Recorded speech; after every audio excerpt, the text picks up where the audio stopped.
It's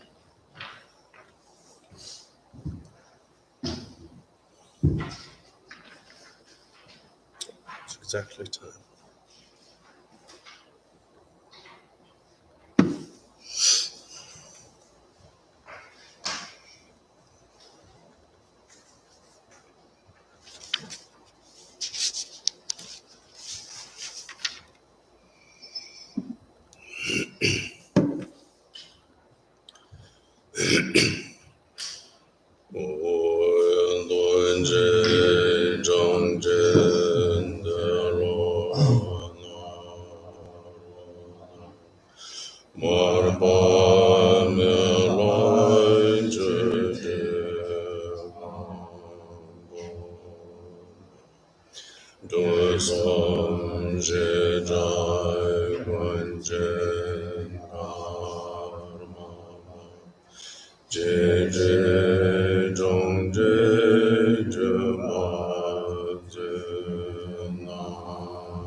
Sanje, Chudan, Zoje, Jolam, Lai, Janjo, Bardor, Tulku Rinpoche, Dage, Jinzoje, Sunam, Je, Roma, Benje, Sanje, Roma, Joy, Sanje, Chudan, Zoje, Jolam, Lai, Janjo, Bardor, Dane Gyamtso Je Dage Jinzo Je Me Sunam Je Rola Bench Sunje Roma Joy Sanje Chudam Soje Jolam Lai Janjo Bado Dane Gyamtso Je Dage Jinzo Sunam Je Rola Benje Sanje Roma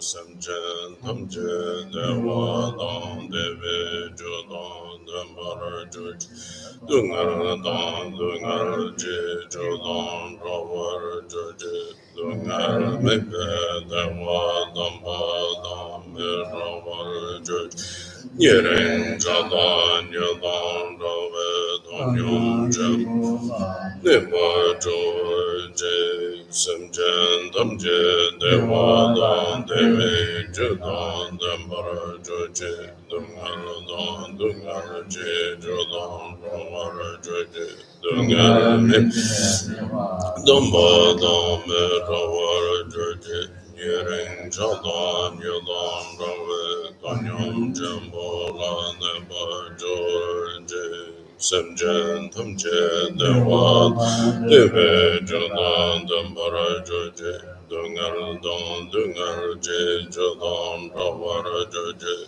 Dungar Mebe Dewa Damba Dom Me Rawara Joje Yering Jadan Yadan Raw Donyam Jambola Nebar Joje Dada Zemjan Tamche Lo Chuso Romar Jinja Lando So Chalando Romar Jinja Lando So Lam Tromba Samar Jinja Lando So Tromba Yeshe Charwar Jinja Lando So Semjen Damje Lo Chuso Romar Jinja Lando So Chalando Romar Jinja Lando So Lam Tromba Sawar Jinja Lando So Tromba Yeshe Charwar Jinja Lando So Tata Semjen Tamje Lo Juso Rovar Jinja Lando So Lando Rovar Jinja Lando So Lam Tromba Sawar Jinja Lando So Tromba Yeshe Charwar Jinja Lando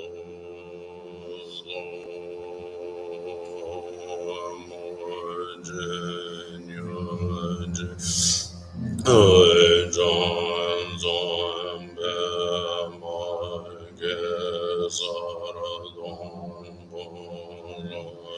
Yanzen Chonge Nurunye Bema John Shizon Korano Gondro Monte Gore Jesu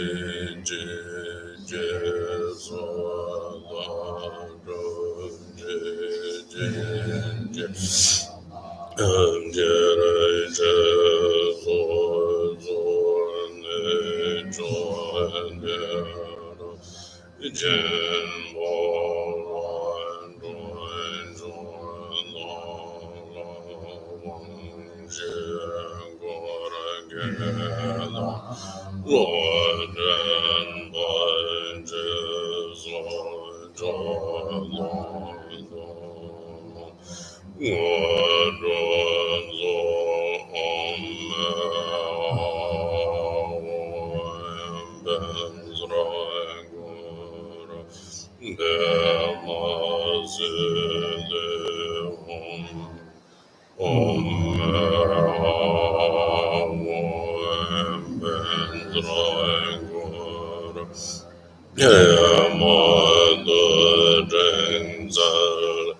Benzra Samaya Sarva Sinhipala Are Mahare Nisa Ranzare Atsenarim Rimzaza Guru Gandhi Joy Jeje Daja Mebe Bunam Le La Goye Jeje La Ngala Sungye Jeje Yalan Dungje Jeje La Wangje Gorwar Jeje La Jeje Nambar Jeje La Lamje Jombar Jeje Goje Nambar Jeje La Om Bendra Gora Bamade Gene Gaya Abe Kenza Wanga Abe Kenza Sina Abe Kenza Sarva Abe Kenza.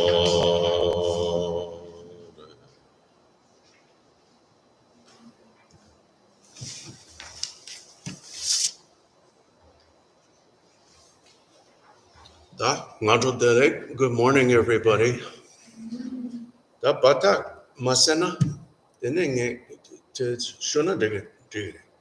So since we have two languages here, I'm going to be teaching in English, but if Lama needs a word or two, somebody will, either me or Davis, will try to supply it.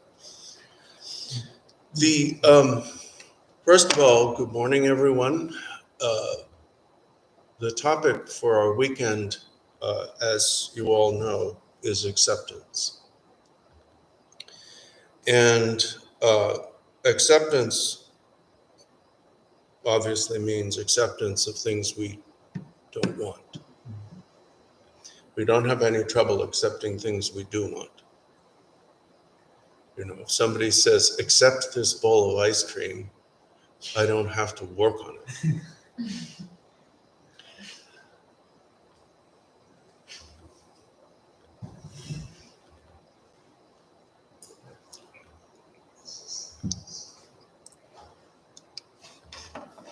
And I suppose we could say in general terms that acceptance is the final stage in overcoming our denial of things that we don't want to be true. We ignore until we can't, then we bargain. Well, I do, because as I've often mentioned, I have OCD, which is all about bargaining. Mine is. We bargain and we don't get anywhere if it's really something that has happened. And then eventually, some people get sad first and then angry. Some people get angry first and then sad. But anyway, in my case, usually I get frustrated because my bargaining hasn't worked, and then I feel anger. And then my anger is exposed as really just sadness. And then eventually, if I work, I come to acceptance. Extremely unfortunately, this topic is quite timely. We are continuing to be somewhat involved, certainly emotionally involved, in the first major land war in Europe since World War II. and thousands of people are dying there. More locally, we have seen several mass shootings in the last couple of weeks. In Buffalo, New York, in Uvalde, Texas, and there was even a shooting in the New York subway. It was one shooting victim, but I think that it's part of the same problem that we have here. And I think that it's been a difficult time for some local sangha members as well. I know that some people have had mishaps, physical mishaps and other things afflicting them.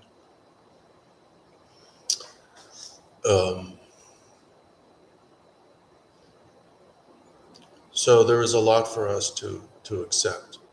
But there always is, as the Buddha pointed out, even when there is no emergency. Obviously, we have a violence emergency in this country. And now in Europe and in other places. But even when there's no emergency, when there's nothing that gets reported in our news media, there are always things that we need to accept. Now,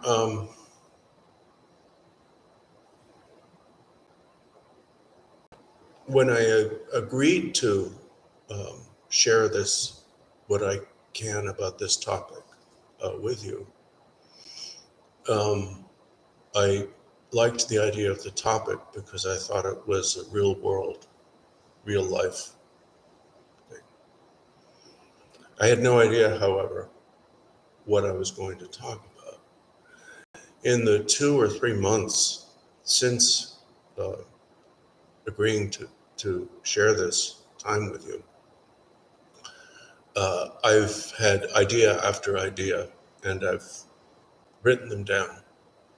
So basically what I have is to share with you this weekend is a list of things that I think come under the heading of acceptance. Things we have to learn to accept, and what acceptance might constitute. So it's kind of disorganized. You know, normally, especially in the old days when I thought I was, if I may say so, hot shit. I don't think I'm hot shit anymore. In fact, I know I'm not. But when I thought I was, when I was in my 30s and, thought I was kind of cool when I taught, I would make an outline and, then fill it in, and then fill those subparts, in an organized way, the way you would write a paper in college or write a dissertation, I guess, or write a book. I found that that's less possible as I get older, partly because my brain is getting older and my memory is, somebody posted on Facebook this morning, victory is when I go into a room and remember why I went into that room. Fortunately, my flat is actually a kind of an upstairs, downstairs sort of minor thing. And so when I forget why I went into a room, I get exercise because I have to go back up or back down. It can happen all day. It's probably helping me physically. So, the worse my memory gets, maybe the better shape I'll be in. If I remember that I don't remember. The first thing Of course, the Buddha began by saying that what we need to accept is the existence of suffering. We need to recognize it. But he didn't actually say that we need to accept suffering, because in many cases, there's something we can do about it. Sometimes I find myself, and I can only use myself as an example for anything bad. If I want to talk about anything good, I'll use my teachers. Sometimes I find myself using the Buddha's truth of suffering as an excuse to just wallow in my own pain. To say, well, there's suffering, so I'm miserable, and that's natural, and that's just the way it's going to be. It took many, many years before I began to notice that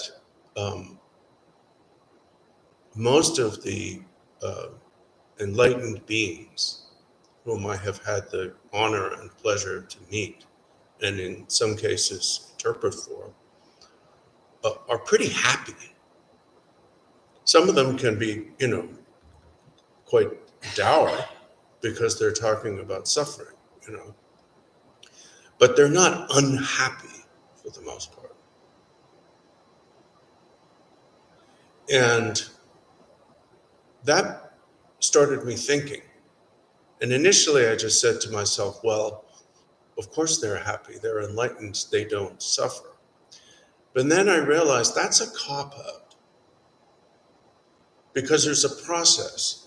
It's not like you can just wallow in your suffering without making any effort to change, without making any effort to deal with your issues, which is my problem. I love to, you've heard the expression spiritual bypass, story of my life.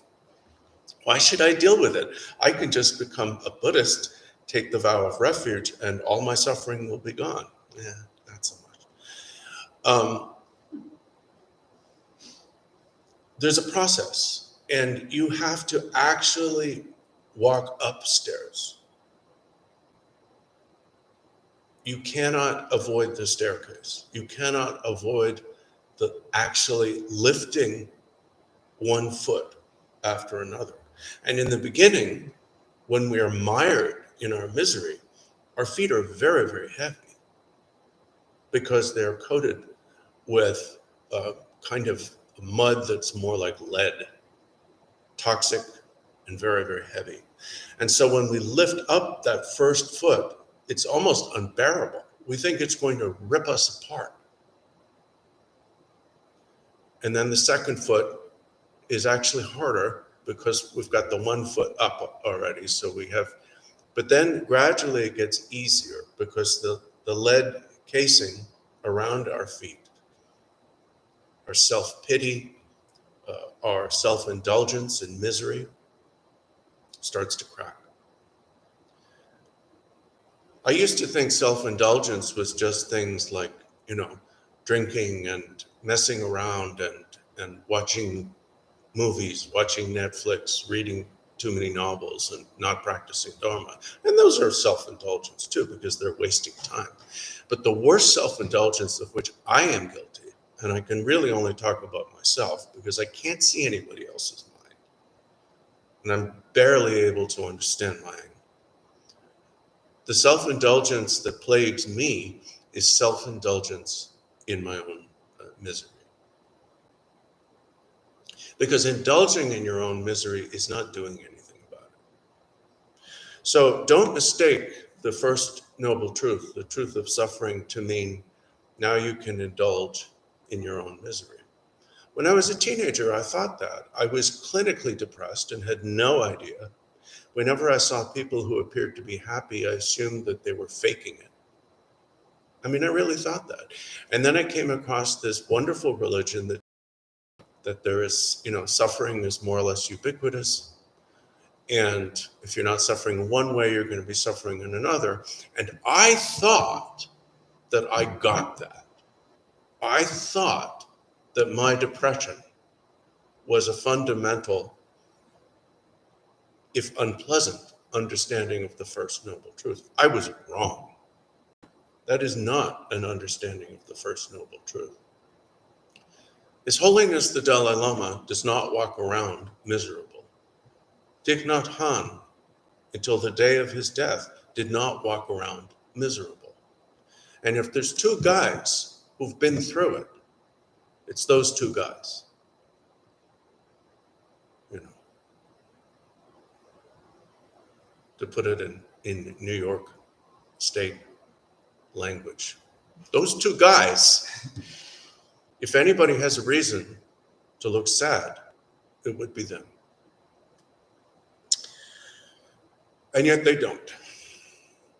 Because they actually understand the truth of suffering. Because the truth of suffering leads one to explore and abandon its cause. What the Buddha was saying was you need to transcend suffering, but you can't get rid of suffering by just trying to get rid of suffering. Once a cause is present, its result is going to be present. And that's why, as is often said, the central truth of Buddhism is causation. It's the central truth, I think, of the natural world, the central truth of how our minds work, and certainly the central truth of Buddhism. And I suppose the bad news of causation is if you do bad things, you're going to suffer. That's definite. But it's far more good news than it is bad news, because it means that you have the ability to control your destiny, which is the best possible news. You can't get rid of what's happening right now, but you can influence your future, and you can influence the future of others by altering the causes, by creating causes of happiness and not causes of suffering. Still, as Jitsun Milarepa famously said, everybody says they believe in karma, but they don't. If they did, they would live like me. And that's true. So the choices we make are really the external evidence of how seriously we actually take our understanding of karma. So in that sense, the truth of suffering is not particularly hard to accept. Sooner or later, we bump into it. The first thing that we really need to work on accepting is impermanence. Because the way our minds work, well, the way my mind works, is I'm always living in the past or planning the future. And when I plan the future, I'm planning it not based on the present, but based on the past. I expect things to be what they were because I can't see subtle change.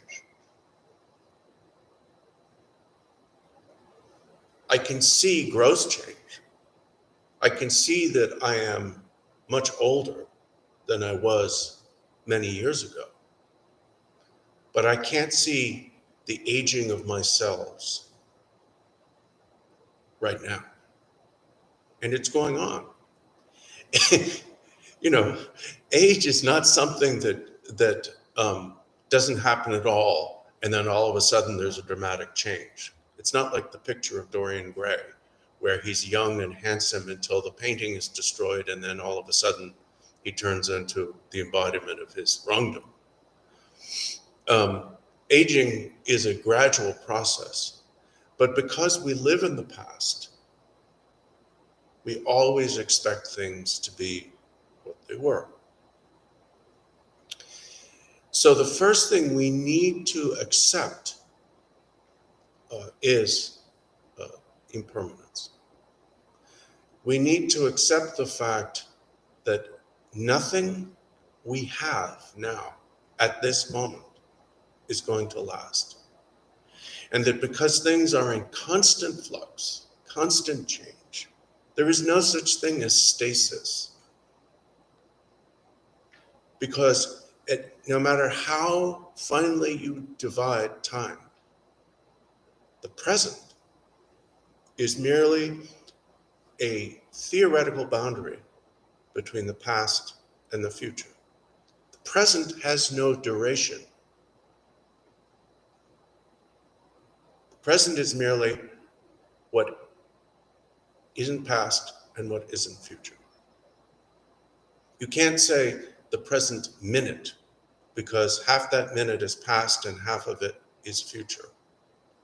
You can't say that the present second because we can subdivide seconds into microseconds, milliseconds, whatever seconds you want, and then we can subdivide them endlessly. So any notion of stasis appears to be a fiction, a projection of our minds. But nevertheless, when I wake up in the morning, I expect things to be the way they were the previous day. And because most change is gradual, most change is incremental, I can maintain that fiction, that lie that I tell myself every day. But sometimes gross events, like the murder of 21 people, will shock us out of that. Unfortunately, we're very, very good at recovering from shock. I'm not saying we should walk around, as a friend of mine put it, as open wounds. But there's something good about our pain, because not that we need to wallow in it, but at least it wakes us up out of our apathy. His Holiness the Jawan Karmapa said two things. He was actually speaking about climate change, but I think it applies to the way we are about impermanence in general. He said that normally we think that the worst klesha and the worst problem in the world is anger. Anger makes people kill one another. Anger causes all sorts of horror things. But there's one that's worse than that, and it's apathy. Because apathy allows moments of anger to create evil events unopposed. There are famous quotes about it that largely come from the Holocaust. When they came for the so-and-so, I didn't do anything because I wasn't a so-and-so. When they came for the such and such, I didn't do anything because I wasn't a such and such. And when they came for me, there was nobody left to do anything. You know, he used an example. Of course, he was speaking of climate change, which is an example of gradual impermanence, that we could do something about it and aren't, for the most part. He used an analogy for this that I found so personally useful. It hit me so strongly that it's engraved in my memory. So the problem with our attitudes toward situations that are gradually developing, like climate change, or like the rise, we could say the rise of authoritarianism all over the world is another one, is that the way His Holiness put it was, our brains are wired in a funny way. And he used the English word brains, I think, or maybe he said lepa, but anyway, he said brain. And we were in a large chapel at a university in the United States. And he said, he of course was facing the doorway where people came in because he was on the dais. And he said, if I said to you, the people in the room, a tiger is coming into this room through that doorway and only I can see it, you panic, You do everything you could to get out, you use the other exits, and so on. But if I said to you, in exactly 100 years, a tiger is going to walk through that doorway, you'd think, it's not an emergency. Don't need to worry about it. And that's the way we are. That's the way we are. The problem, of course, is that the tiger is approaching.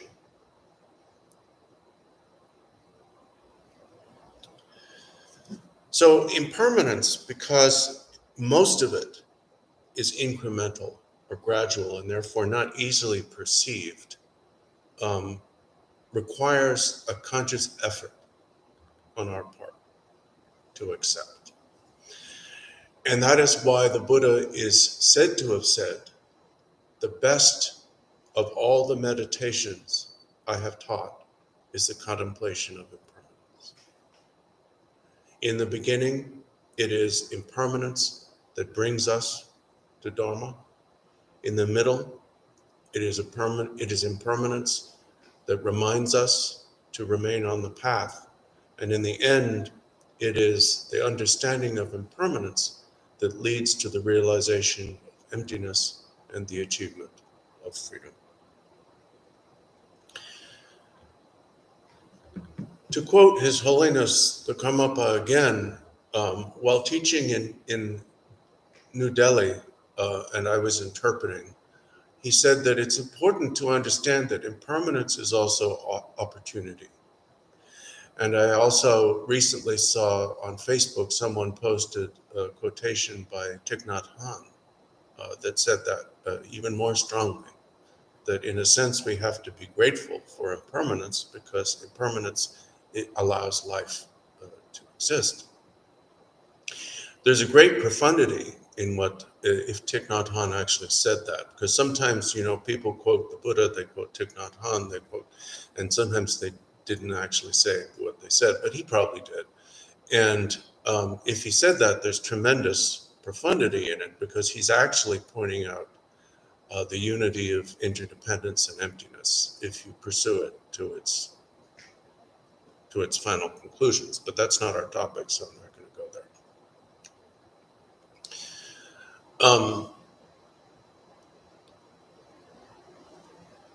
Impermanence is painful because we dwell in the past. We expect things to stay the same. But impermanence itself is not pain. Impermanence just is. I mean, ultimately, of course, impermanence does not exist, but let's talk Turkey here. Turkey sana kayu la yugi gesha. And impermanence gives us the opportunity to grow. That growth is almost always painful. Not to be excessively grim, but sometimes when I think I'm growing and it feels good, I wonder, am I really growing? Or am I just living in the past and experiencing growth that happened in the past? So, but that, I am a depressive person, so it's possible. So impermanence is also an opportunity, as both His Holiness the Karmapa and Thich Nhat Hanh pointed out. But again, we can look at it either way. We can look at events of impermanence that affect us personally and think, this is a tragedy. I don't know how I will go on. And I've been there. I've been there recently. I've been there in the past. I've experienced several points in my life where I've thought, I don't know how I will go on. But I have gone on. And it's kind of when you get to that point of, I don't know how I will go on, you have not only an opportunity for growth, but to survive, you must grow. You must. It's the only way you can survive.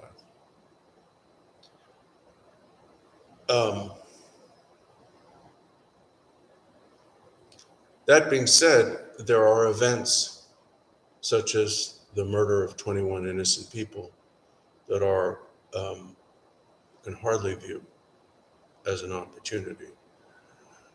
One could say that it might be a wake-up call, but everybody who is concerned about the plague of mass shootings in this country is already aware of it.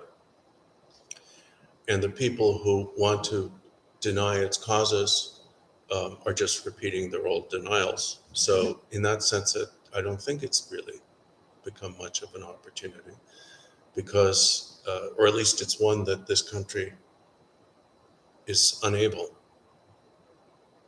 to take advantage of.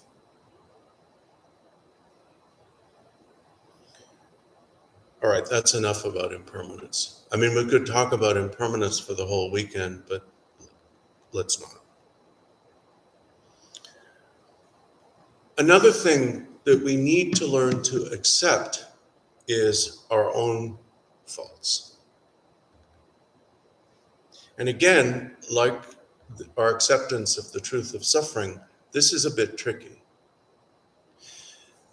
We need to admit to ourselves our faults, our character defects, our problems, whatever you want to call it. If we say character defects, it sounds more written in stone, like I am this way. And I think that can be a problem.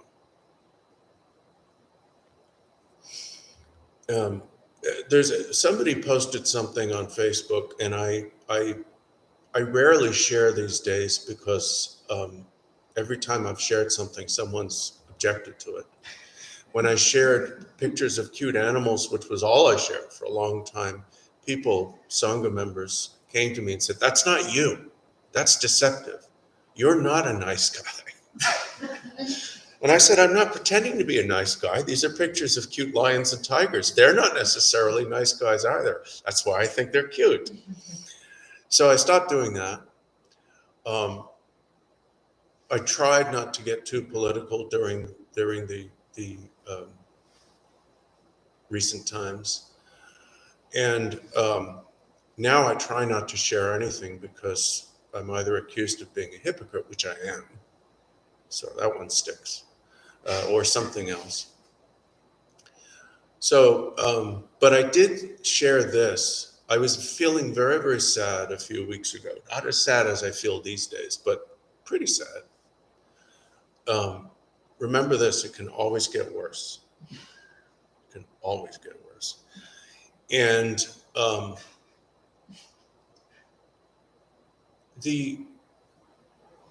somebody posted a statement that in the Irish language, Irish Gaelic, you don't say, "I am sad." You say, "Sadness is upon me." Sadness is on me. And they give the Irish words, which I can't pronounce because my ancestral language was stolen from me long before my birth. But all right, I'm not going to go there.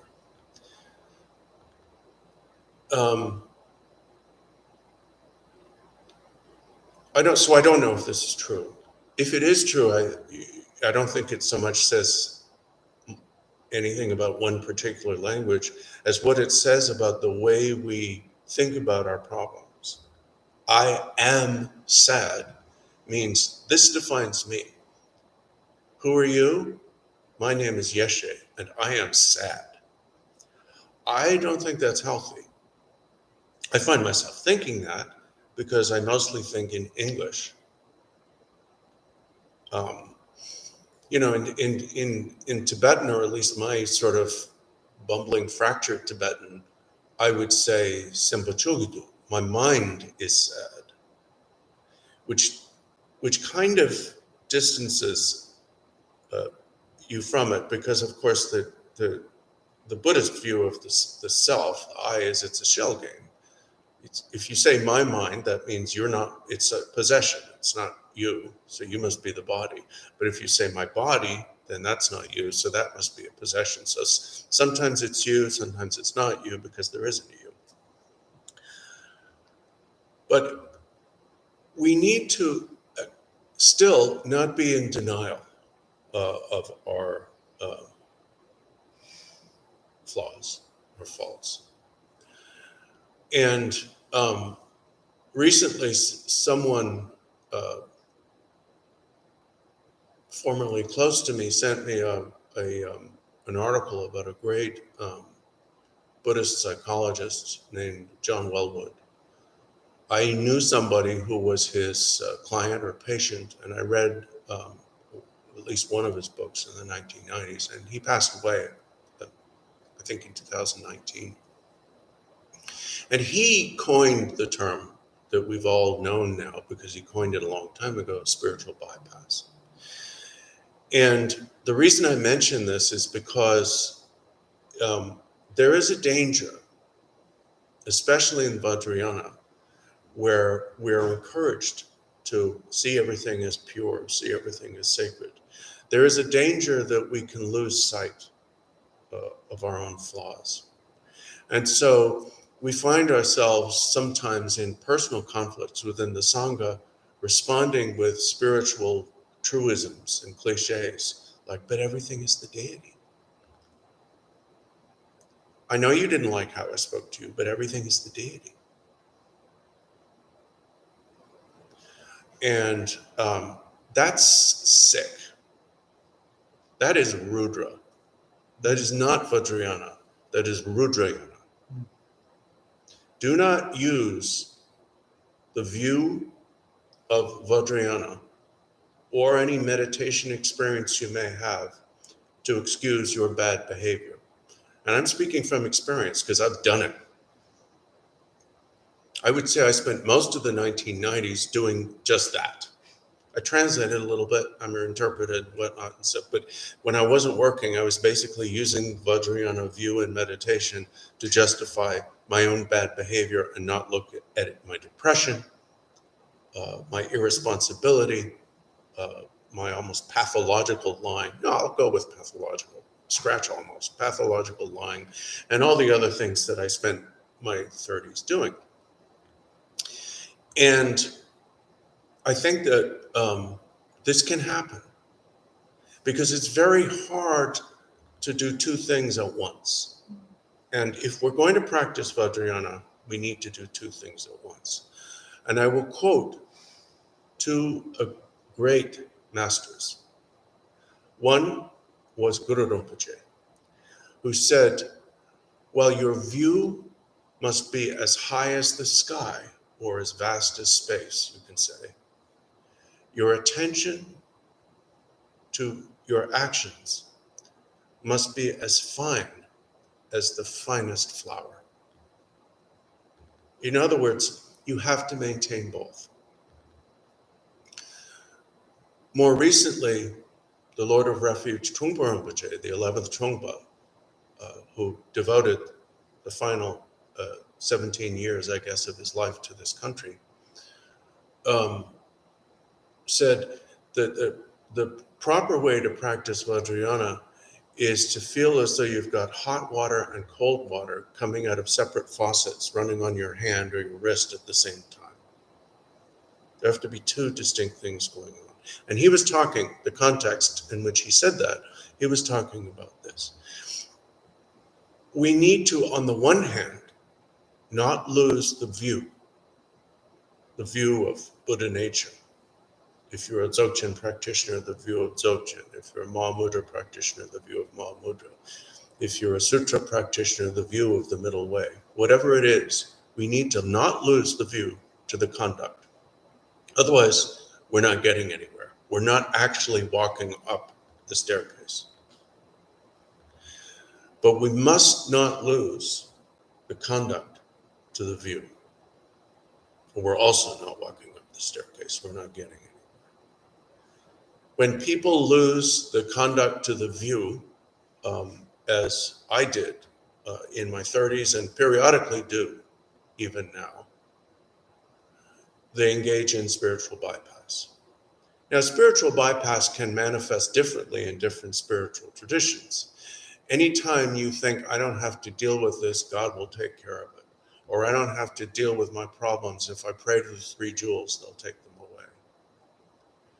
Right now, and I'm talking Turkey here, I'm talking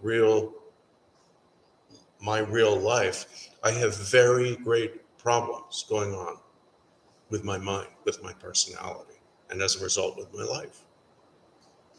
I have prayed and prayed and prayed. I have devoted my personal meditation practice, the practices that are taught here and those that I continue to do from the 3-year retreats I did in my 20s. I have focused those on my personal problems, and they have not gone away. I can't tell if they're being eroded or not, but they're still there. If I were to think, well, I've prayed to Bardor Rinpoche, I've prayed to my yidams, I've prayed to the Dakinis and Dharma protectors, I've prayed to Bardor Rinpoche, I've prayed to the Karmapa, I've prayed to Kala Rinpoche, and so on. If I were to think that simply through praying, these problems were going to go away, that's spiritual bypass. I need to keep one foot on the ground. I need to remember that I need to beware certain behaviors that are habits. And as the previous Kala Rinpoche once said to a friend of mine, you know, the kleshas and the cognitive obscuration, they're not that hard to get rid of. It's the habitual obscuration that's tough. Goma Kala Dorje Chonku Goma Kasons. She did Nyamduk did some Kalenando.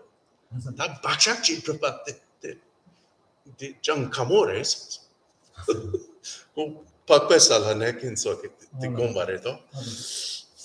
We don't have that problem because we can't even get to our klesha obscuration because we haven't even begun to deal with our karmic obscuration, which is the coarsest aspect of the klesha obscuration.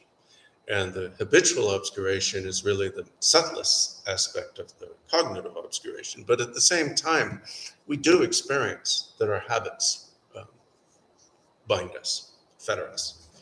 So we need to keep in mind who we are. We need to remember that our Buddha nature is Guru Rinpoche or whatever deity. That really is. We're not imagining it. We're not pretending it. It's true. It's literally true. But we also need to remember that we are, at present, just who we are, which we don't actually know who we are. So, speaking personally, I need to accept that my mental illness, I'm not schizophrenic, I'm not a psychopath. I may have sociopathic and narcissistic traits, but basically I suffer from obsessive compulsive disorder. That there are veins of that running through everything, and it can poison, if I'm not careful, my every interaction, including this, my practice. It can reduce the effectiveness of my mantras. It can derail my meditation. And we can't think because such and such Rinpoche pointed out my mind's nature to me, and I had an experience when they did so, and they said, that is it. We can't think that means we don't have to worry about our stuff. I've been doing this for almost 50 years, I guess, and I still I'm still peeling back the layers of the onion, and I'm nowhere near the center of my stuff. I'm not talking about Buddha nature. So we need to accept our habits and and approach them with strategy. If we need medical or therapeutic treatment, we need to pursue it. I've often simply told myself, well, yeah, I take medication, but I probably don't need therapy. Buddhism is my therapy. Meditation is my therapy. Yeah, not so much. May not be enough. The next thing we need to accept, and there's no sequence here, as I told you, this is pretty random, is the consequences of our actions. And that's a very, very hard one, because it's often hard for us to trace the continuity or the path between our action and its consequences. Many of the things that happen to us are the results of actions in previous lives. And unless we've achieved a level of spiritual awareness where we can fully recollect previous lives, we have no idea what it was we did. We can extrapolate. You know, as is said, if you want to know what you did, look at who you are now.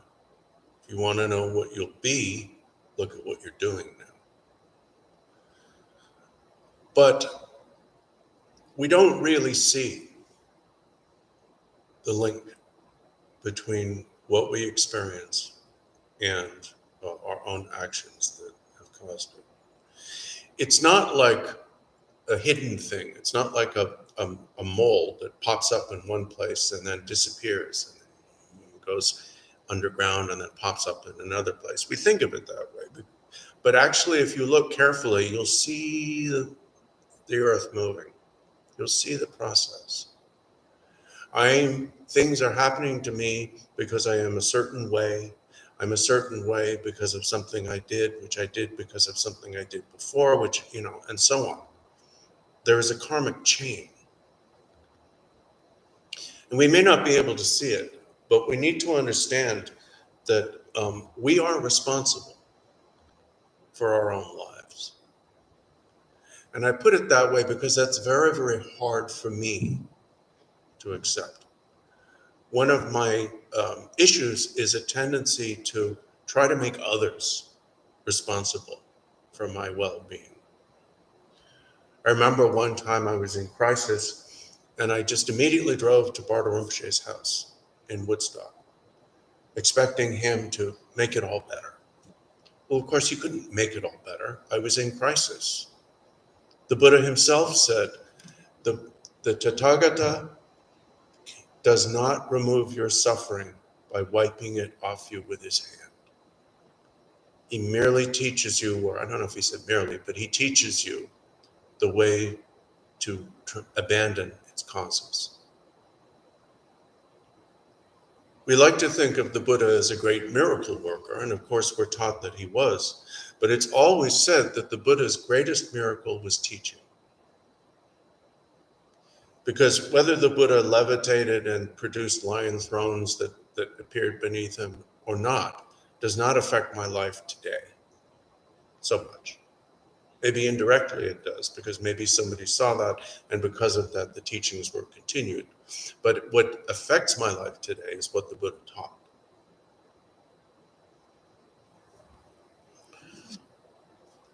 So we need to accept, at least begin to accept the consequences of our actions, which means we need to accept fundamental responsibility for most of what happens to us, especially in personal interchanges. We often, nobody's perfect. We're all working on our kleshas, especially within the sangha. And, Bardor always talked about this, and we'll come back to this, the fact that the Buddha is perfect. The Dharma is perfect. The sangha is not perfect. The sangha, unless you're talking about the 8 great bodhisattvas or arhats, but that's a whole different. When we use the word sangha, we generally use to mean community. People who are monastically oriented will tend to define sangha as the monastic sangha, so monks and nuns. And people who are more oriented to a lay community will define the sangha as Buddhist practitioners, both monastic and lay. And I'm not going to, that's a debate that I'm not going to discuss here. But the sangha is not expected to be perfect. We're working on it. You know, we're trying. Which means there are always going to be problems. Could be huge problems, could be tiny problems, but there's always going to be friction. Because we all have sharp edges, we all have corners.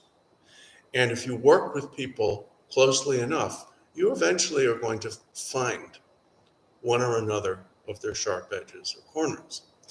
In that situation, it's very easy for us to ignore our own responsibility.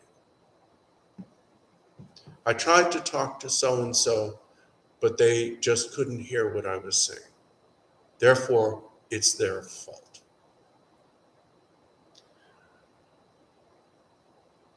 The problem with that statement, that monologue, is that the person who's saying it is looking to assign fault.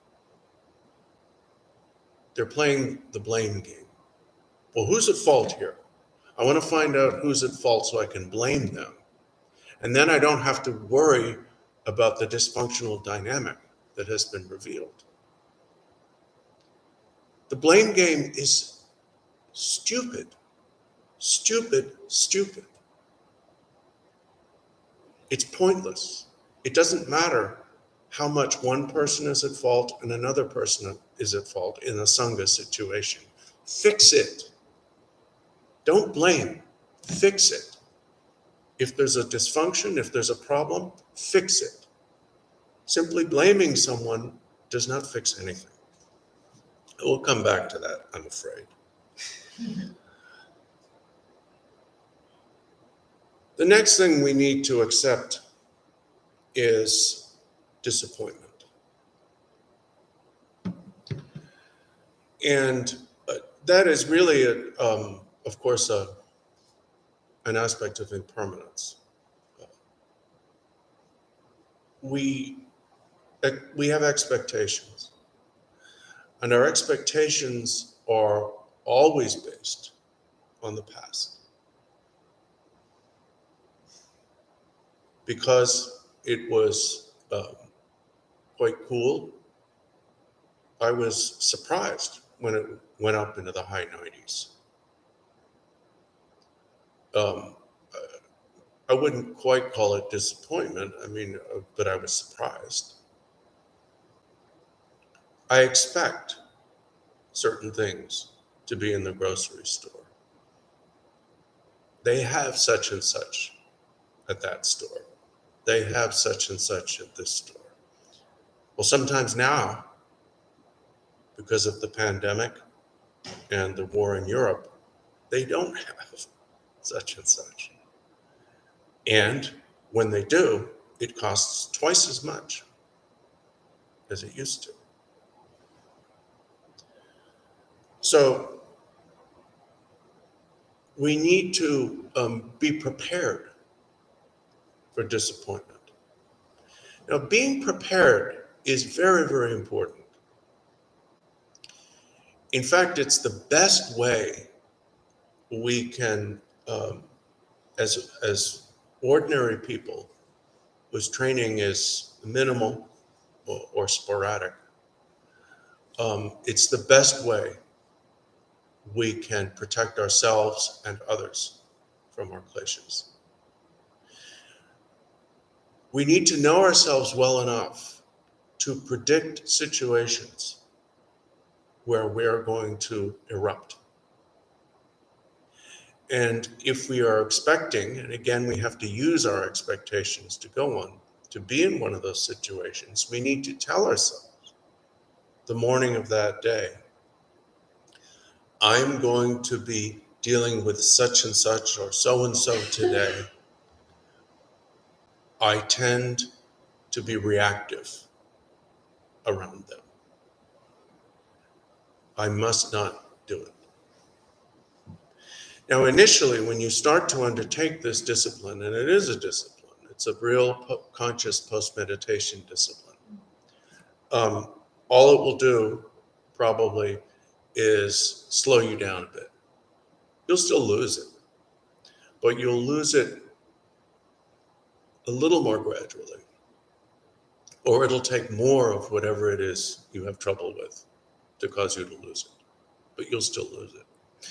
But if you keep up doing this every day before you have to deal with such and such or so and so, and you tell yourself, this time I'm not going to lose it.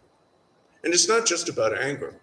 It could be about being pulled into someone's drama, because we all have our drama and we're constantly trying to pull others into it. Some people do it more, some people do it less, but we all do it.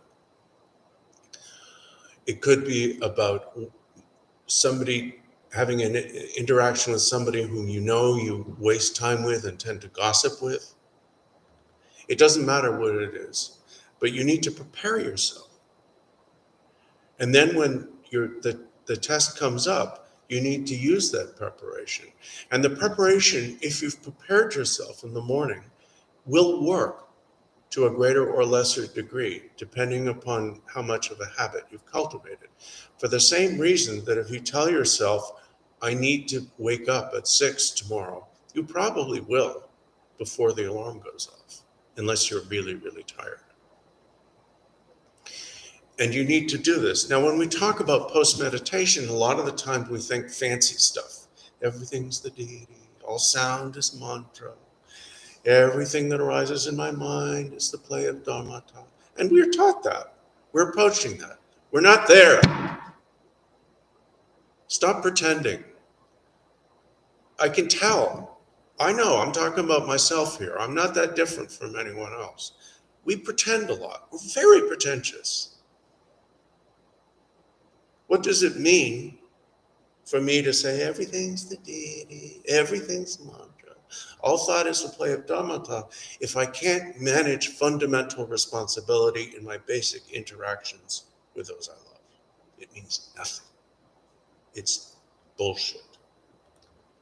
So let's not have any more bullshit in this community. I'm not saying we have that. I'm only talking about myself. But in case we might have, let's not have any more.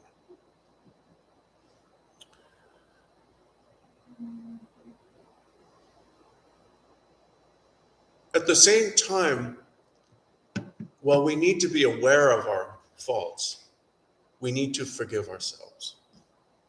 Every time we blow it, we need to forgive ourselves. Because if we don't forgive ourselves, we can't do better.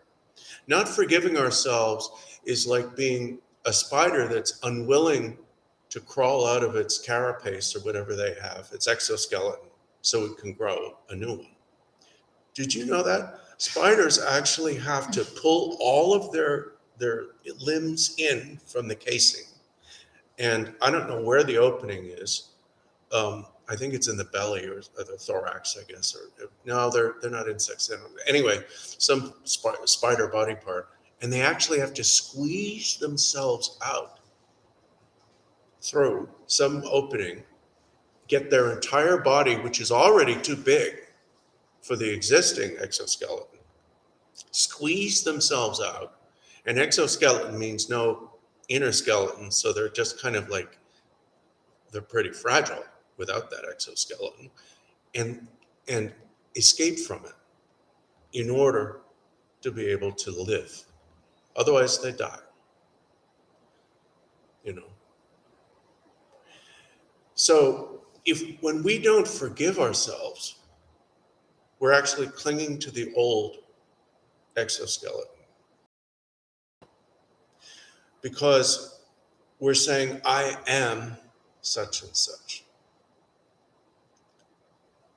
For example, linking it to the last thing about preparing for interchanges. Let's say I have to deal with a person who I don't like, a person who really just rubs me the wrong way. And I prepare myself for that. You know, I promise myself I'm not going to display any unfriendliness. I'm not going to, in any way, make them feel bad. But in spite of that preparation, at some point, whatever attributes I project on them, because it's all projection. I'm not saying that people don't have attributes, but what we perceive is definitely our projection.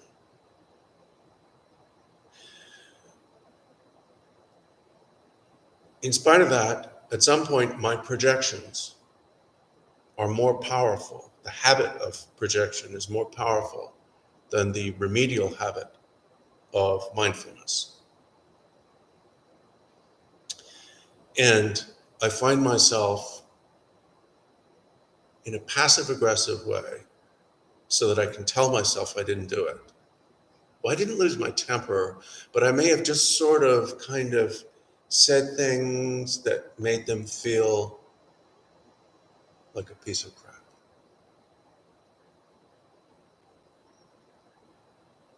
We've all done this. This is not news. And then after the fact, I realized what I did. I stopped congratulating myself on not having done what I really did. And then I feel bad about myself. I wanted so much not to be a jerk. And I was still a jerk. I simply found a more subtle way. You know, basically the way we put it is I used poison, not weapons. You know, passive-aggressive behavior is like poison. Open aggression is like weapons. We're constantly trying to poison other people. Not constantly, but often.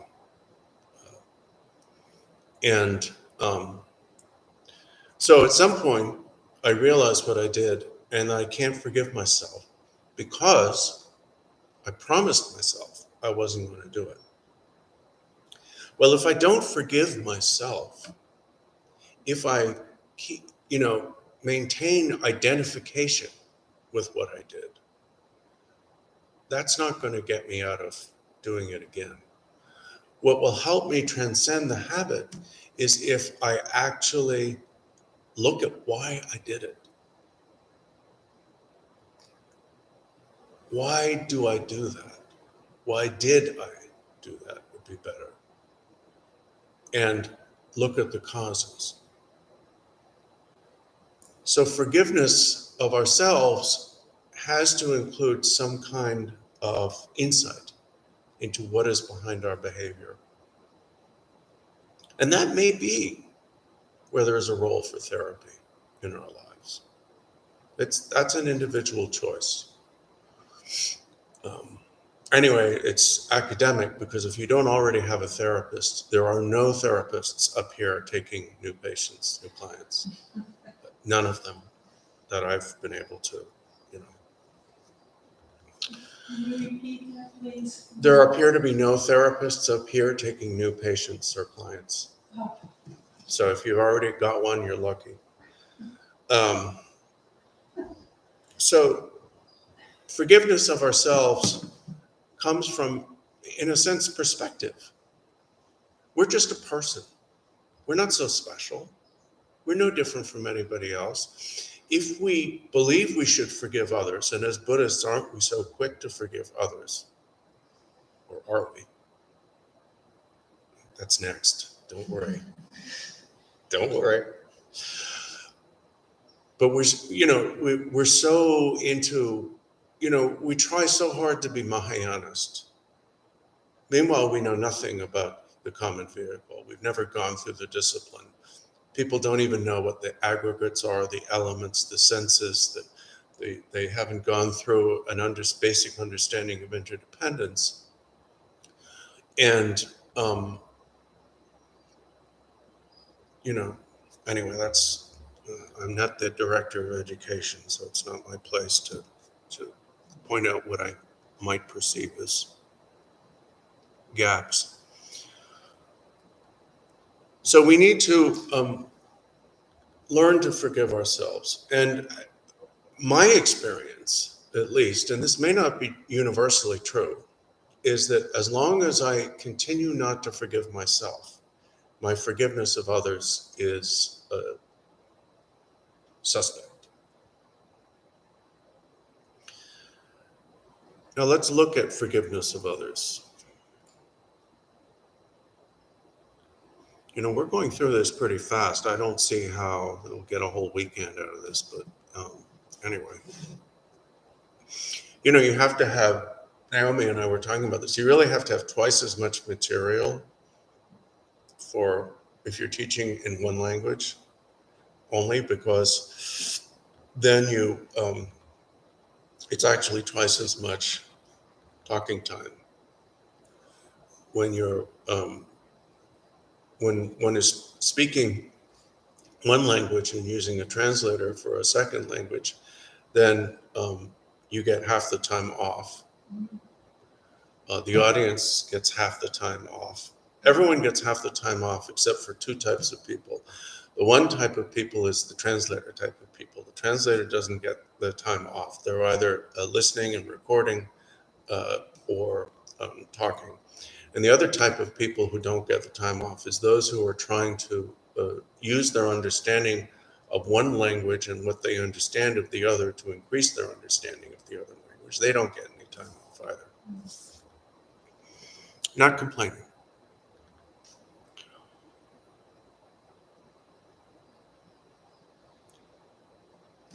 Now,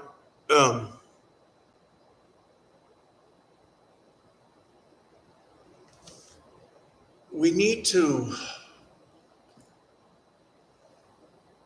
we looked a few minutes ago at the fact that when we perceive faults in others, it is to some extent our projection.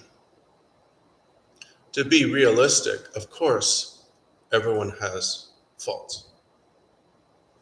So it's possible that the person may actually have the fault that we perceive in them. That does not make us right in perceiving their fault. It merely means we may not be totally wrong. Because the problem is that the way our minds work, among other things, is that when I perceive a fault in another person, I then, the fault is like a grain of sand, and I start to create a pearl around it. I start to embellish it. So that as time goes on,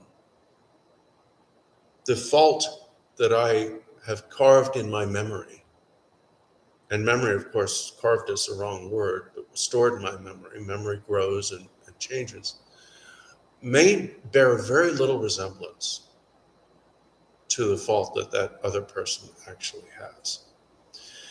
I've had many experiences, especially for some reason in the past year, of interactions with people whom I've known for a long time and whom I think of in a certain way that disprove or at least call into question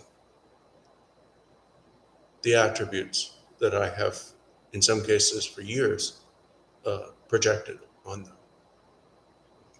In some cases, because we are a sangha, people are growing, they're developing, they're changing.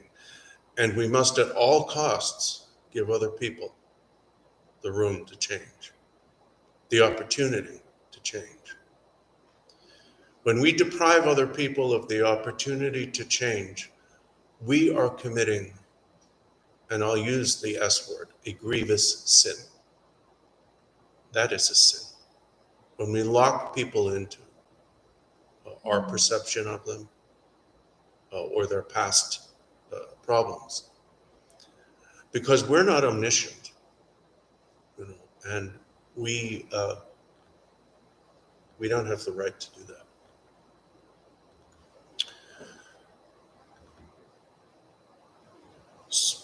So a lot of times when we perceive the faults of others,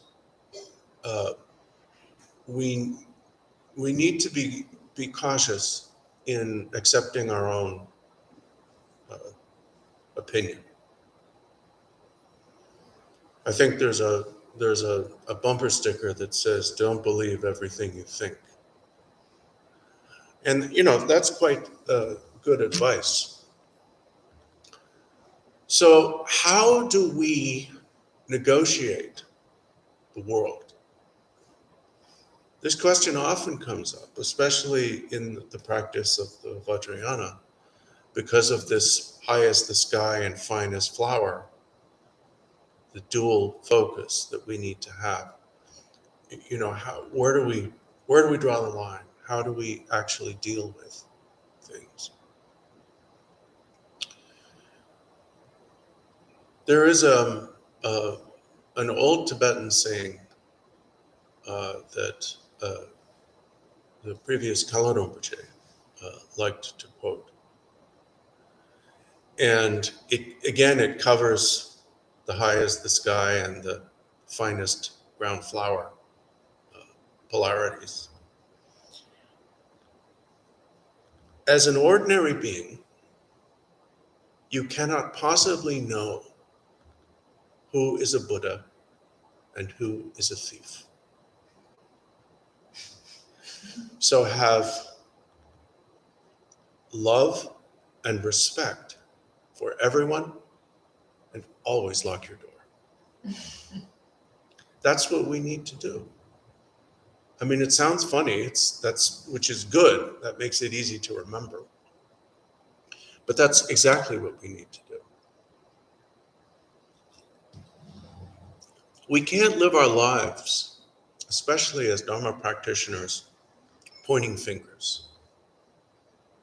We can't live our lives trying to protect ourselves. Let's use theft as an example from theft by thinking, oh no, that woman's wearing a red skirt. The last person I saw wearing a red skirt was a thief, so I better watch her. Or he's got a plaid shirt. I knew a guy with a plaid shirt once who he stole something from me. I better watch him. And that's what we do. I mean, these are ridiculous analogies, but we do it in subtle ways. Let's not pretend we don't. We can't live our lives that way. That's going too far away from deity mantra and wisdom. We can't pretend that that's what we perceive until that's what we perceive, but we need to move toward it. We just can't lie about what we experience. And I know all about lying. I mean,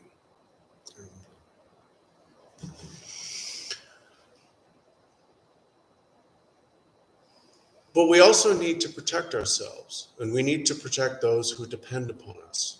We need to protect our fellow sangha members, sometimes from themselves, sometimes from each other, sometimes from others, sometimes from us. And we need to protect, to the extent we can, those in the society around us, starting close and then gradually radiating outward. So we need to have an open mind. An open mind. And at the same time, locked doors.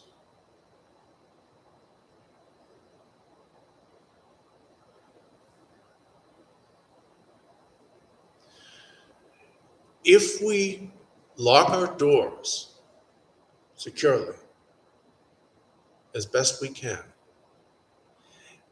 and have an open mind, we will be able to forgive others. Because we will feel safe, And from a place of safety, we will be able to extend that safety to some degree to others. At the very least, when we extend forgiveness, we are extending a kind of safety.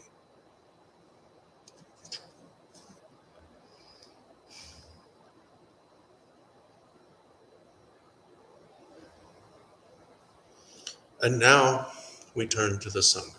I've talked about the sangha, but now I'm really going to talk about the sangha.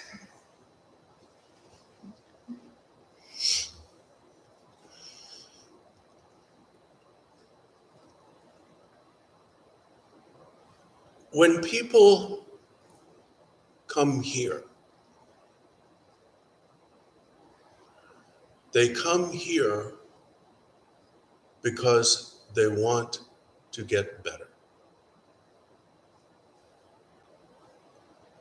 The word dharma in Sanskrit can mean about 10 different things: duty, law, spirituality, specific religion, process of growth, and so on. The Tibetans chose to translate it with a very interesting word, chu. And they use the word chu because they can use it they do use it to cover Dharma's two predominant meanings. One is spirituality, and the other is things. Now,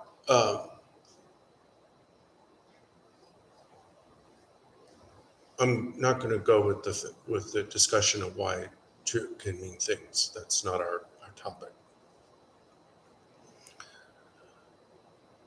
Chu is etymologically related to a number of words in the Tibetan language that mean to fix, to improve. Can mean to restore, but it primarily means improvement, to make something better. So fundamentally, our purpose in coming here is to get better. That means that we are not where we want to be. If any one of us was where we wanted to be, we would have no need to walk into a Dharma center. So it is obvious that we have problems.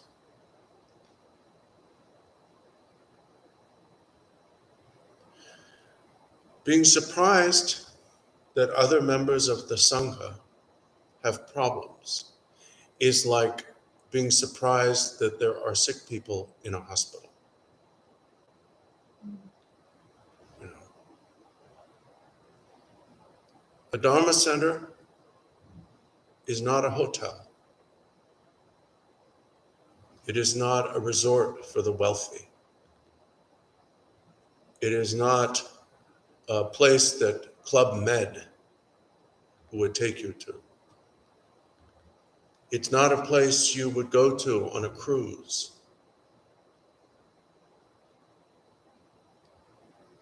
It's a spiritual hospital. Now, there can be a good spiritual hospital or bad spiritual hospital or mediocre spiritual hospital, just as there can be good, bad, or mediocre medical hospitals. But the purpose of a Dharma center is to provide a safe space in which people who want to can get better. Because we are here for dharma. We are here, all of us, to improve, to get better. Not just feel better. If you're here to feel better, that's not going to work. That goes against the whole understanding from the truth of suffering on. You can't just get rid of suffering, and the Buddha can't wipe it off you. All that can happen is you can learn to recognize causes of suffering and abandon them. We need to keep that in mind, throughout our path. But since we have problems, we are all suffering. And people who are suffering, to the degree that they are suffering, are compromised in their civility and in their moods, in their interactions. I've seen people who are normally effusively friendly become as snarly as guard dogs when they have a bad toothache.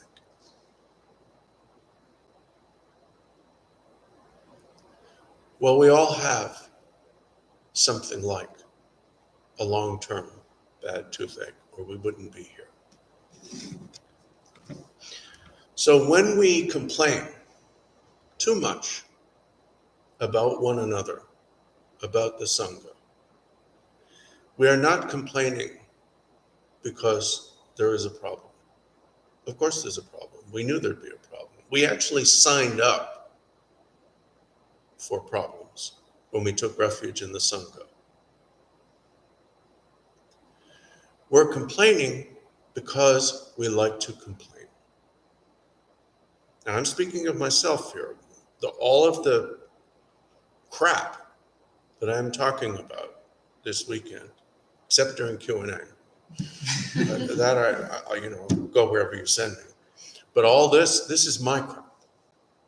The kleshas I'm describing are my kleshas, because as I said, I don't see anybody else's mind. I can barely navigate my own. In fact, I'm not doing the best job.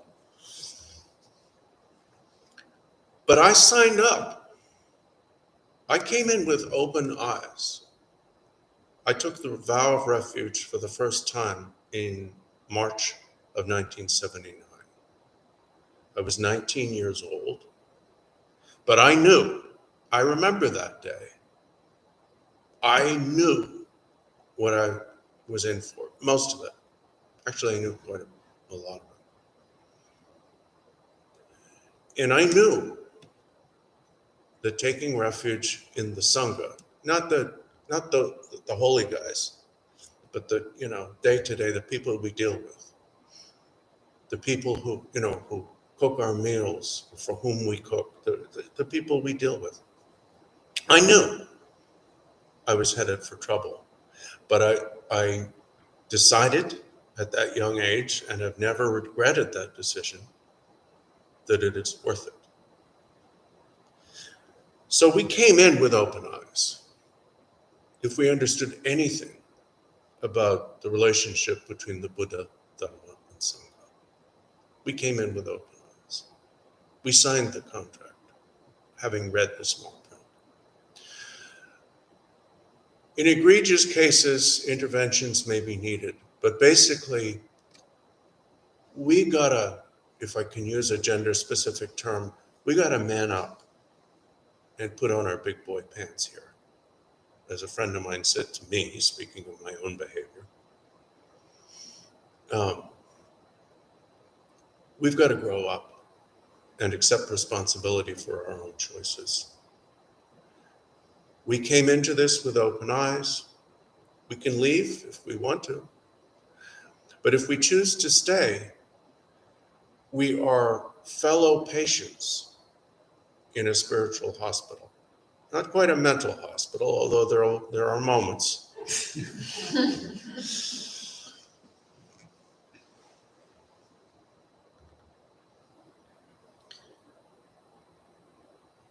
Bardor Rinpoche, when he was teaching in the old house, the Lama house that we no longer rent because we no longer need it, having this beautiful facility that he built for us. Bardor Rinpoche used to talk about the fact that when we take the vow of refuge, as it is most often given using the parts of the words from the Vinaya, actually, but the parts that apply to lay people, defines the sources of refuge in very specific terms. And this is what I meant about we've read the small print. When we take refuge in the Buddha, we say, I take refuge in the Buddha, supreme among, I mean, literally it's bipeds, but that sounds silly to people, so we'll say all who walk on 2 feet. I joke with cat lovers about that. I say, it doesn't say the Buddha was better than cats. It's just supreme among bipeds.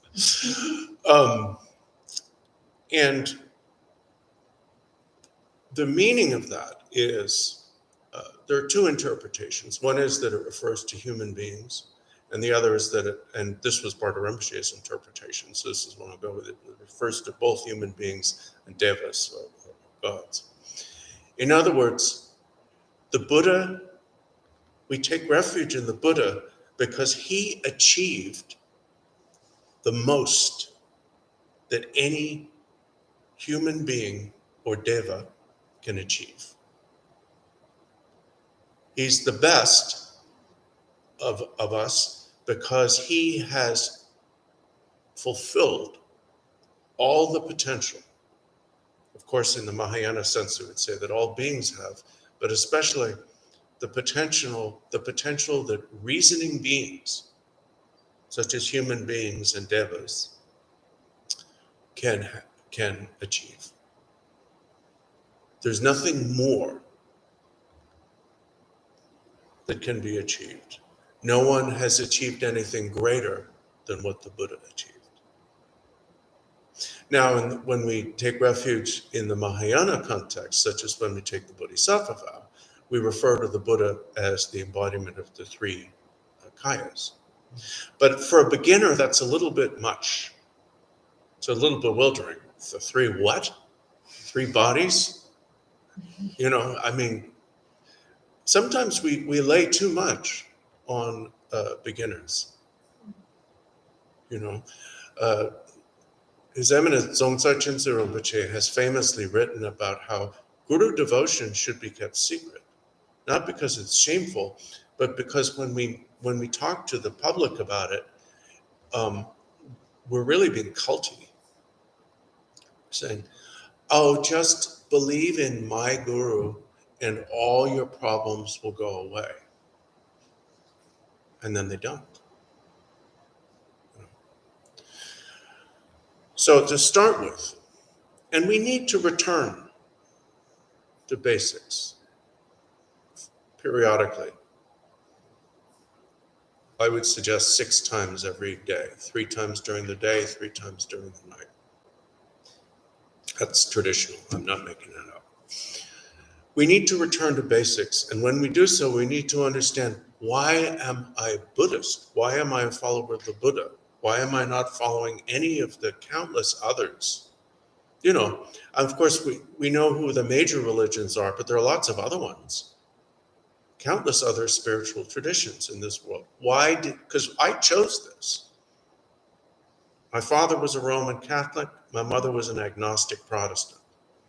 You know, I chose to become Buddhist. Why did I choose to become Buddhist? And it wasn't easy. I had a hard time finding a Dharma center, you know, in the 1970s. The things were different then. For one thing, we had to walk to school barefoot in the winter on sharp rocks. No, I'm just, you know, all old Dharma people love to do this thing to the younger people. Like, say, you're so lucky you have an easy teachers just around every corner. Why, in my day, you had to rip out your tongue and swallow it, spit it back up before they'd even, I mean, you know, we will exaggerate up the wazoo. and then you got it so easy. Why did I make that choice? Because I believed, and I continue to believe to this day, and sometimes belief is all I got, that the Buddha, Siddhartha Gautama, Buddha Shakyamuni, the Tathagata, whatever you want to call him, achieved the highest state that can be achieved. Now, do I believe that no one else has achieved that? No, I do not believe that. I believe that many great masters in our tradition have. Do I believe that people have achieved it in other traditions? I don't know. I'm not capable of knowing. Because I can only understand, to some extent, their expressions of realization in Buddhist terms. So, I can tell that what Terchen Barway Dorje achieved, what the omniscient Longchenpa achieved, I can tell what they, in the terms of our tradition, that is Buddhahood. So they achieved what the Buddha achieved, but no one's achieved anything better. That's it. And it's not a ceiling because it's infinite. Anyway, so that's the Buddha. And when we take refuge in the Dharma, the small print says, I take refuge in the Dharma, supreme among all that is free of attachment. Now, when we take refuge, we're supposed to already know that we seek to practice Dharma. That's why we're doing it. We practice Dharma because we want to become the Buddha, or like the Buddha. At some point, that's our goal.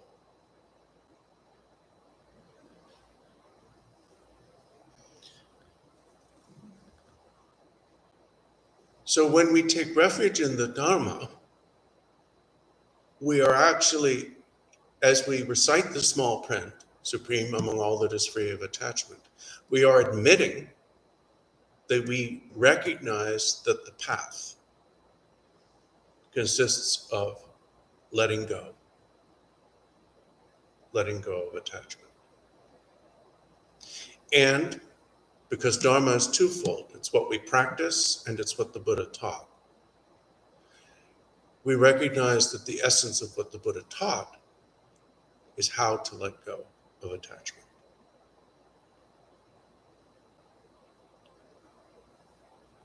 So we know this from day one. Day one in our tradition is the day you take refuge. If we're going to be specific about the Mahayana, it's the day you first take the Bodhisattva vow. If we're talking about the Vajrayana, it's the day you first receive a full abhishek, like, for example, the Yamantaka empowerment, the great Yamantaka empowerment. And if you want to be less strict, you could say the first time you receive any wang. But technically speaking, Vajrayana rulebook says you're supposed to receive a great abhishek in one of the four tantras before receiving any permission blessings in that level of tantra. So, for example, if you receive the Akshobhya empowerment, which is a Kriya Tantra empowerment, you can then go on and receive the Nyungne permission blessing and so on. But technically speaking, and we don't insist upon this so much, but some lineages do, which is I think admirable. You have to have received a full empowerment with the attendant vows in a certain level of tantra before going on to receive permission blessings or minor empowerments in that specific level. Anyway, so however you think of it, day one for us as Buddhists is the day we take refuge for the first time. As Mahayanists, the day we take the Bodhisattva vow for the first time. And as Vajrayanists, the day we receive our first empowerment, whether you consider it a major empowerment or a permission blessing. So from day one, we know that the Buddha taught freedom from attachment, and that our path, our process, is necessarily going to consist of letting go of attachment and cultivating ways to let go of attachment. having signed our name, well, in this case, it's the opposite. The name signs us. We get a new name. So having been changed our mark, they say changing of the mark, changing your name, we forget about it. We may devotedly say the refuge vow. We may say it hundreds of thousands of times. Usually when we do so, it's not that refuge vow. It's one that's, in the Vajrayana context, which conveniently enables us to emphasize devotion, which is a good thing, but inconveniently enables us to forget about what we're practicing. It's interesting when we talk about selflessness or emptiness and say it is the wisdom that remedies fixation on a self. That's very pleasant. We could comfortably sit around drinking tea and talk about that all afternoon. 16 or 18 varieties of emptiness and the specific types of fixation on a self, the self of persons, the self of others, that they remedy. That's very comfortable. But when we talk about selfishness, we become uncomfortable, which is why we need to talk about it.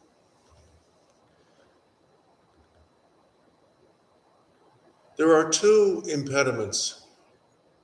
One impediment is the kleshas, klesha varam, the obscuration or veil, which is mental afflictions.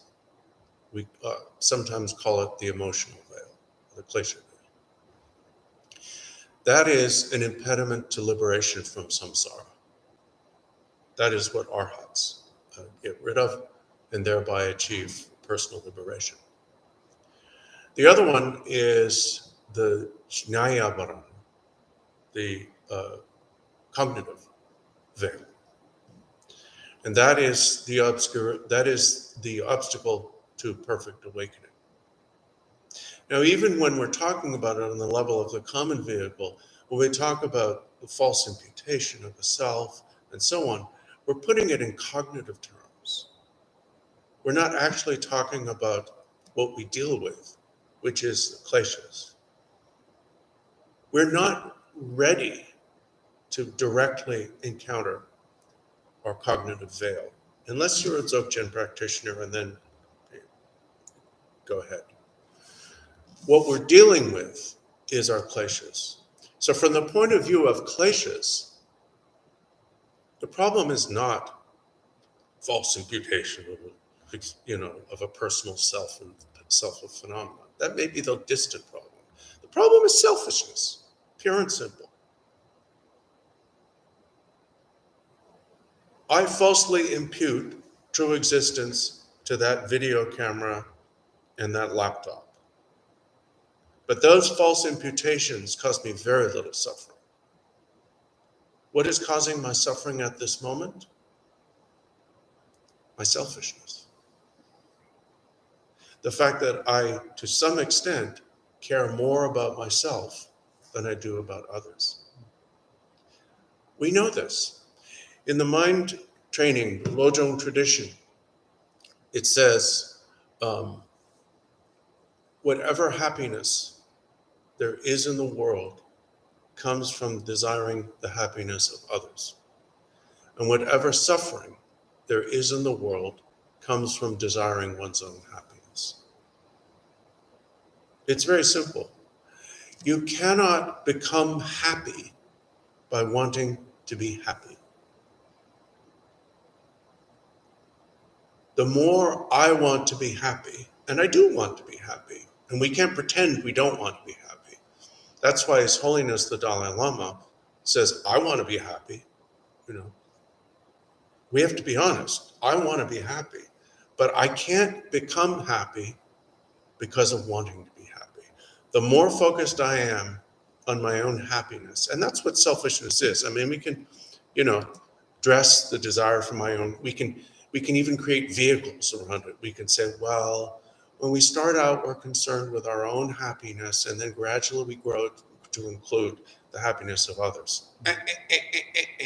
Making it sound too painless. It doesn't work that way.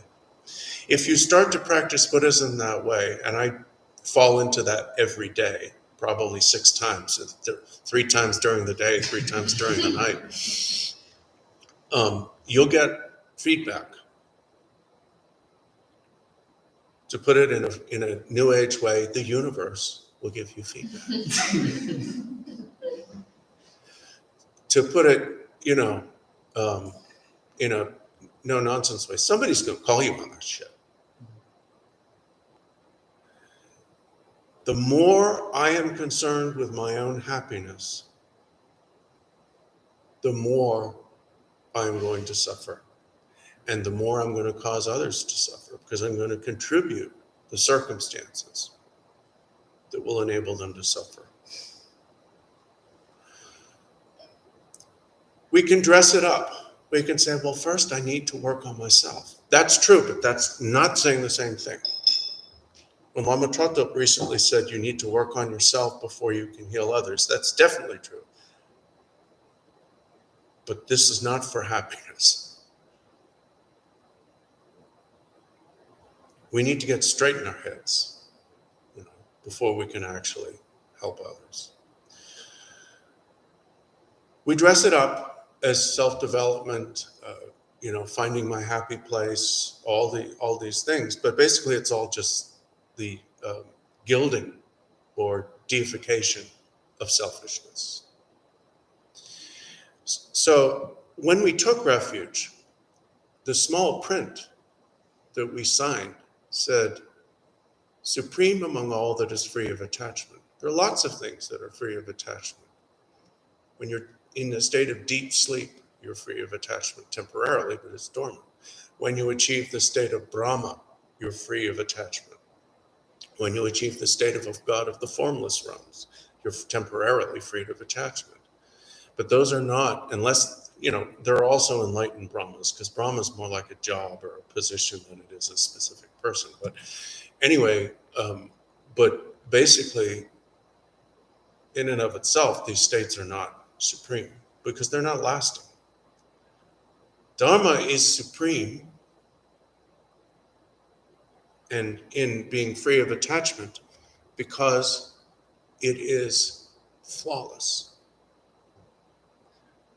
The freedom from attachment that is communicated by Dharma, when it is correctly heard, and that's where we're going to get to, where we're going to end. Don't worry, we'll end on a bed. When it's correctly heard, correctly taught and correctly heard, that freedom from attachment, both the process that leads to that, of gradually letting go, and the freedom from attachment that it leads to, are perfect. And now we come to the sangha. And this is what Rinpoche always emphasized when he explained what I'm calling the small print. I take refuge in the sangha, supreme among, you can say, assemblies, communities, groups, fellowships, societies, whatever you want to call it.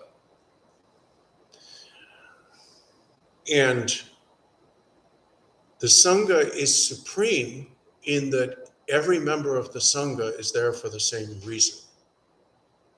We're all here because we want to achieve Buddhahood. If we're Mahayana practitioners, we want to achieve Buddhahood for the benefit of others, supposedly. I don't know how many of us really, but anyway, we'll say so. So everyone in the sangha has 2 things in common. We're here because we want to be better. We want to be the best we can be. We want to be Buddha. We want to be that best among bipeds. And we are not Buddha. If you become Buddha, you are no longer sangha, you are Buddha. So if you are sangha, you are not Buddha. Now you could be Buddha pretending to be sangha. That's what Manjushri is famous for. And you can read plenty of stories about Manjushri, being Manjushri. But for us, our entry in the sangha, our remaining in the sangha is a tacit admission that we are not Buddha. So therefore, we can assume two things about every other member of the sangha. They want to be Buddha, and they're not Buddha. They're not perfect. So our imperfection is actually a qualification for membership. If the Buddha wanted to become sangha, he couldn't, unless he pretends not to be the Buddha, in which case he's doing what Manjushri and Chenrezig and those guys do. Anyway, but basically, we're qualified to be sangha in the broad sense of all Buddhists, to be a follower of the Buddha, because we're not perfect. Now, whenever he taught this, and I'll end with this, Bardor Rinpoche always mentioned one thing. We talk about the perfection of the Buddha, supreme among all bipeds, all who walk on 2 feet. We talk about the perfection of the Dharma, supreme among all that is free of attachment. But we say that the sangha is supreme only in its purpose, not in those who make it up. We do not say, I take refuge in the sangha, supreme among all that is free of attachment. We recognize that just like ourselves, other members of the sangha are not free of attachment. Therefore, and this is the point of this whole riff, which at least used up some time and kept us slowing down on my outline. It's not really an outline, it's just kind of a list of random thoughts. We should never expect other sangha members to be perfect. We should never expect other sangha members to be free of attachment. And therefore, we should never ask for our money back, so to speak. In some cases, people do that literally. They'll turn against a lama, they'll turn against a dharma center, and they'll ask that the donations they gave be returned to them. I've heard of that. But we do it figuratively all the time. We have problems with our Vajra brothers and sisters, or we have problems with, people have problems with lamas all the time. Well, they shouldn't be surprised. And, and this is something that Rinpoche said. He said, for Tibetans, this is never a big surprise. We've been dealing with this for 1,200 years. We're used to people being imperfect. We're delighted when they're perfect, as some are, but we don't expect everyone to be.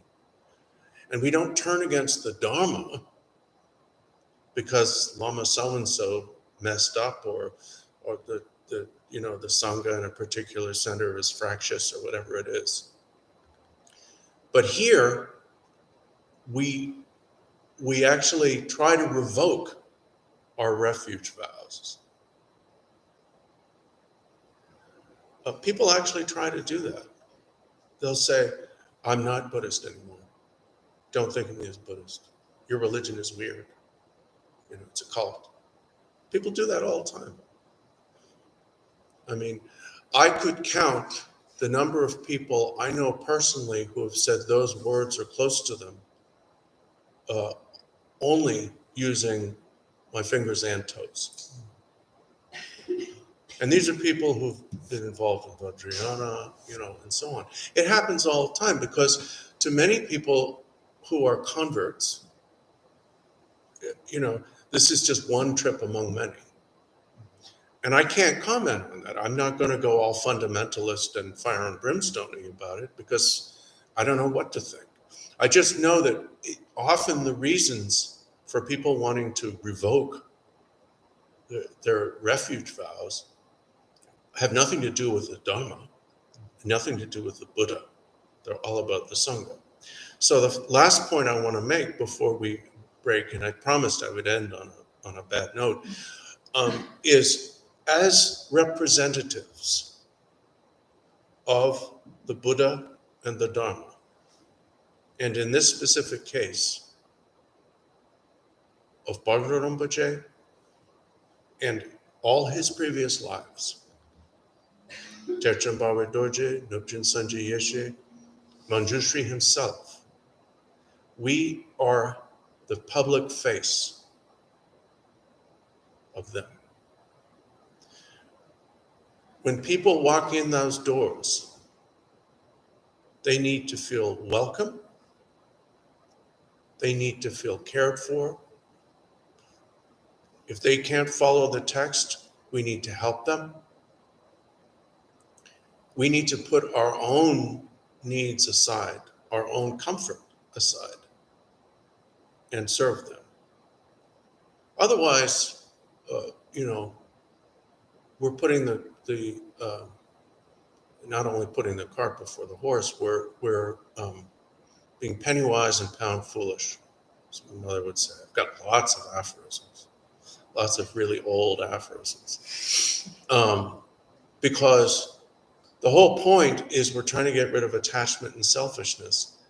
If we turn our Buddhist practice into something else to be selfish about, I won't get up and help this person because it will get in the way of my meditation. And I'm trying to accumulate mantras here and, whatever. It's all, we have endless, as Senator Hubert Humphrey once put it in Congress, barnyard stuff like that. We've got lots of barnyard stuff, reasons for not doing the right thing. Anyway, so I promised that we'd end on a bad note. Having done so, let's dedicate the narrative.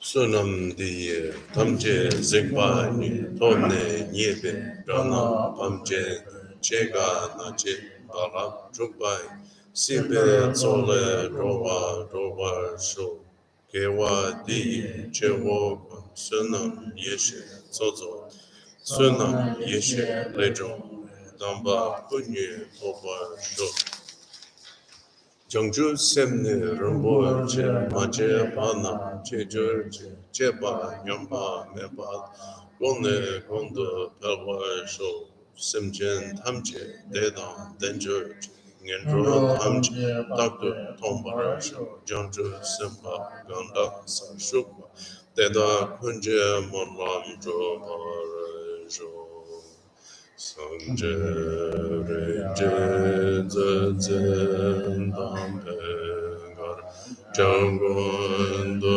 shang do ling pai zamje me jon re sangha ju se je jon dar jambe da shi.